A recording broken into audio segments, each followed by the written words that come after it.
Dentro de la rama de la física encontramos la hidráulica, que es la ciencia que estudia el comportamiento de los fluidos en función de sus propiedades específicas, es decir, estudia las propiedades mecánicas de los líquidos dependiendo de las fuerzas a que puedan ser sometidos. Las propiedades específicas de los fluidos son carencia de forma propia, lo mismo que los gases. Los líquidos adquieren la forma del recipiente que los contiene y el trabajo exigido para tal menester es muy pequeño.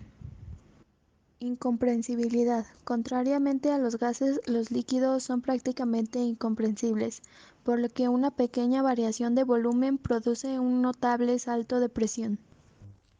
En este tema, el ejercicio es determina la densidad de un cuerpo cuya masa es de medio kilogramo y tiene un volumen de 45 centímetros cúbicos. El resultado se representará en el sistema internacional. Los datos, como ya antes mencionados, es la masa 0.5, el volumen 45 centímetros cúbicos.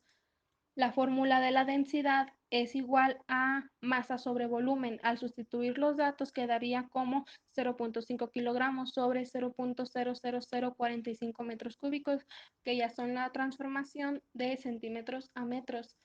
En la solución quedaría como 111.11 kilogramos sobre metros cúbicos.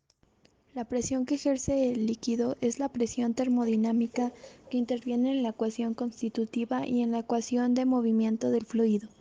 En algunos casos especiales, esta presión coincide con la presión media o incluso con la presión hidrostática. Todas las presiones representan una medida de la energía potencial por unidad de volumen en un fluido. Para definir con mayor propiedad el concepto de presión en un fluido, se distinguen habitualmente varias formas de medir la presión. La presión media o promedio de las presiones según diferentes direcciones en un fluido. Cuando el fluido está en reposo, esta presión media coincide con la presión hidrostática. La presión hidrostática es la presión que sufren los cuerpos sumergidos en un líquido o fluido por el simple y sencillo hecho de sumergirse dentro de éste.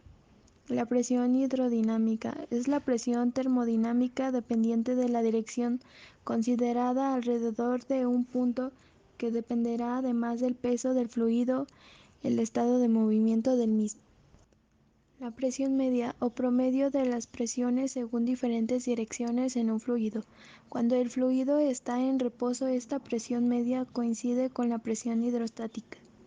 La presión hidrostática es la presión que sufren los cuerpos sumergidos en un líquido o fluido por el simple y sencillo hecho de sumergirse dentro de éste.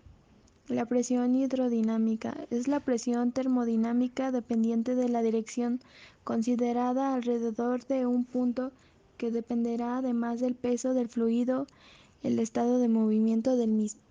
Para este ejercicio tenemos que calcular la presión que ejerce un cuerpo de 70 kilogramos sobre su base al estar en una superficie de 0.67 metros al cuadrado. Los datos es la masa, el área y la gravedad, que es 9.81 metros sobre segundos al cuadrado. En la fórmula es presión es igual a fuerza entre área y fuerza es igual a masa por gravedad. Primero sacamos la fuerza, que es 70 kilogramos por 9.81 metros sobre segundos al cuadrado, que nos da igual 686.7 newtons. Ahora tenemos que sacar la presión, en la cual 686.7 newtons se divide entre 0.67 metros al cuadrado, que es el área en donde está ejerciendo presión. Ahora, al continuar con el procedimiento, nos da como resultado 10.249.25. Esto se mide ya que los newtons sobre metros al cuadrado hacen referencia a los pascales, así que sería 10.249.25 pascales. El principio de Arquímedes afirma que todo cuerpo sumergido en un fluido experimenta un empuje vertical y hacia arriba al igual que el peso del fluido desalojado. La explicación del principio de Arquímedes consta en dos partes: el estudio de las fuerzas sobre una porción de fluido en equilibrio con el resto del fluido, la sustitución de dicha porción de fluido por un cuerpo sólido de la misma forma y dimensiones. En este ejercicio nos muestra un cilindro de 2 metros de radio y 4 metros de altura que se sumerge totalmente en agua. ¿Qué magnitud de empuje recibe? A los datos se le añade el pi, que es 3.1416. Como incógnito tenemos E, que es la fuerza de empuje, y esto quiere decir en su fórmula que es la presión del fluido, que son 1000 kilogramos sobre metros al cubo por volumen del recipiente, y la gravedad. Ahora, primero tendremos que sacar el volumen del recipiente para poder completar nuestra fórmula. Como volumen del recipiente tenemos la fórmula que es pi por radio al cuadrado por altura, que es 50.265 metros al cubo. Ahora, al sustituirlo en nuestra fórmula de magnitud de empuje, tenemos que 1000 kilogramos sobre metros al cubo por 50.265 metros al cubo por la gravedad, que es 9.81 metros sobre segundos al cuadrado, nos da como resultado 493.105.536 newtons. Principio de Pascal. La presión ejercida es un fluido incomprensible y contenido en un recipiente de paredes indeformables que transmite con igual intensidad por todos los puntos del fluido. La prensa hidráulica, basada en el principio de Pascal, y también un dispositivo que permite entender mejor su significado. Consiste en esencia en dos cilindros de diferente sección comunicados entre sí y cuyo interior está completamente lleno de un líquido que puede ser agua o aceite. Dos émbolos de sección diferente se ajustan, respectivamente, en cada uno de los dos cilindros, de modo que estén en contacto con el líquido. Cuando sobre el embolo de menor sección se ejerce una fuerza, la presión que se origina en el líquido en contacto con él se transmite íntegramente y de forma instantánea a todo el resto del líquido. Por el principio de Pascal, esta presión será igual a la presión que ejerce un fluido en la sección. En este tema, principio de Pascal, tenemos una breve definición que la presión es igual en todos los puntos del fluido. Tenemos como problema, se desea elevar un cuerpo de 1500 kilogramos utilizando una elevadora hidráulica de plato grande circular de 0.9 metros de radio y plato pequeño circular de 0.1 metros de radio. ¿Cuánta fuerza hay que hacer en el embolo pequeño para elevar el cuerpo? Tenemos los datos que es la masa, el radio del plato grande y el radio del plato chico. Ahora tenemos que sacar la fuerza representada como fuerza F2, que es igual a M por G, que es igual a masa por gravedad, que es 1500 kilogramos por 9.81 metros sobre segundos al cuadrado, nos da como resultado 14.715 newtons. Tenemos que sacar el área 1, que es representada por el área del plato pequeño, que es pi por radio al cuadrado, que es 3.1416 por 0.1 metros al cuadrado, nos da como resultado 0.0314 metros al cuadrado. El área número 2 será representada por el plato grande, que es la misma fórmula, 3.1416, ahora por el radio del plato grande, que es 0.9 metros al cuadrado, nos da como resultado 2.5447 metros al cuadrado. Ahora, utilizando la fórmula de fuerza, nos va a dar como resultado la fuerza número 1, que esto quiere decir, haciendo unos despejes en la fórmula, sería área inicial, área número 1, que es igual al área del plato pequeño, por la fuerza que recién sacamos entre el área del plato grande. Sustituimos los datos como área principal, que es el área del plato pequeño, tenemos 0.0314 por 14.715 newtons, que es la fuerza que habíamos sacado, entre 2.5447, que es el área del plato grande. Después de hacer la multiplicación del área del plato chico por la fuerza, tenemos como resultado 4.062, 0.051, que se divide entre 2.5447, que es el área del plato grande. Nos da como resultado 181.5738 newtons. Esto quiere decir que esa fuerza es la que se necesita hacer en el embolo pequeño para elevar el cuerpo. La diferencia entre calor y temperatura radica en que el calor se define como el movimiento o intercambio de energía entre los cuerpos, mientras que la temperatura es la medida de agitación de las moléculas de un cuerpo.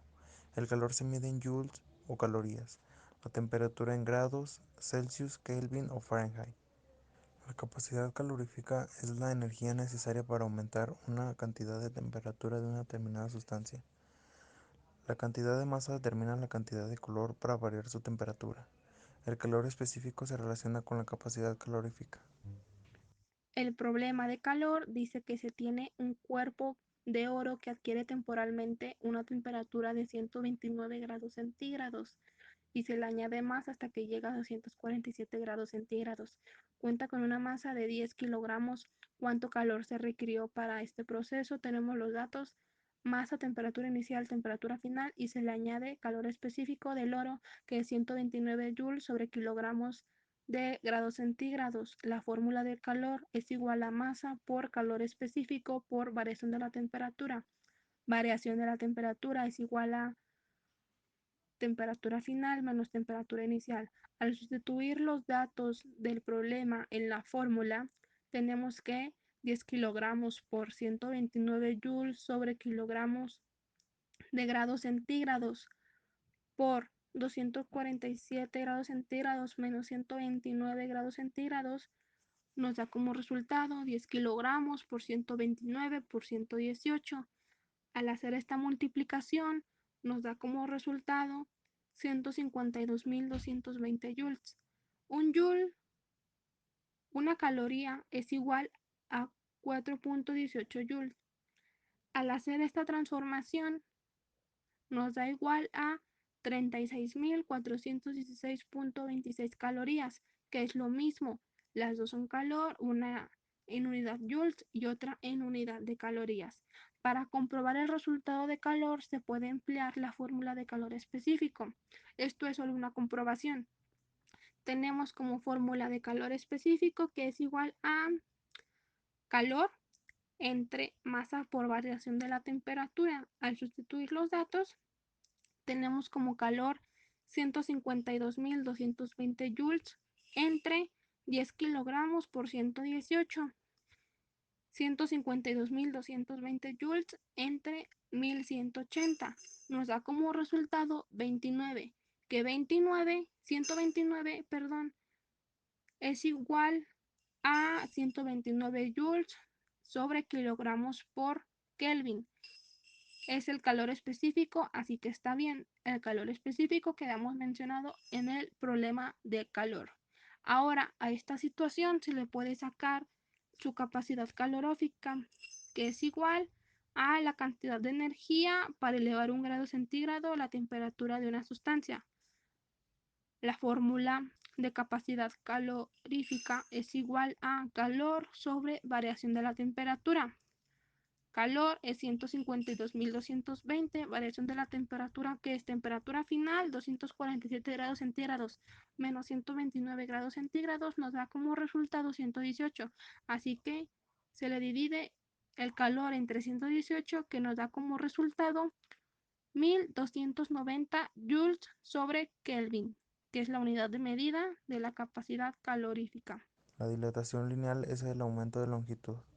La dilatación superficial es el incremento proporcional de área o superficie que experimenta un objeto.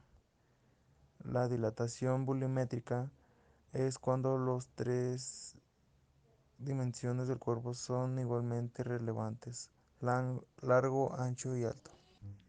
Ahora, como ejercicio de cambio de fases, tenemos cuánto calor se requiere para fundir 89 kilogramos de plomo, considerando que su temperatura de fusión es 22.5 Kelvin por joule sobre kilogramos.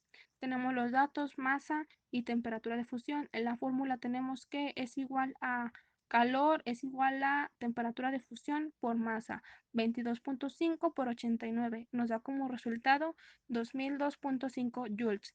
Esos joules se necesitan para que se fundan los 89 kilogramos de plomo. A este proceso de sólido a líquido se le conoce como calor latente de fusión.